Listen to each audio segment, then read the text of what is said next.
आणि या औरंगाबादचे भूसंपादन अधिकाऱ्यांनी आम्हाला 3 महिन्याचा करार कालावधी दिली होती. तर त्या 3 महिने जे होती आज 4 वर्ष होऊन राहिले, आजपर्यंत आम्हाला कोणत्याच प्रकारचा पैसा मिळाला नाही. आणि आम्ही बरीचशी वेळा त्यांना निवेदन दिले, विनंत्या केल्या किंवा आमचा पैसा द्या. आम्हाला हमेशा उडवाउडवीची उत्तर देतात भूसंपादन अधिकारी.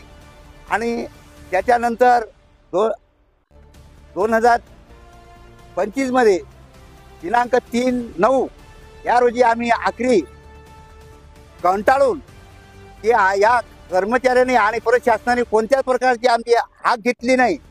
याच्यानंतर आम्ही आत्मधनाचा सामूहिक आत्मधनाचा सर्वांना आम्ही सांगितलं आहे की साहेब आम्हाला 10 दिवसाच्या अंदर जर पैसा मिळाला नाही तर आम्ही या 10 दिवसात साठवण तलाव घारोड 1 त्या तलावामध्ये सर्व शेतकरी जितले काही आमचे शेतकरी 21 जण आहेत घारोड निरोडचे त्या ठिकाणी आम्ही सामूहिक आत्महत्या केल्याशिवाय राहणार नाही म्हणजे करणार असं आम्ही त्यांना सांगितलं.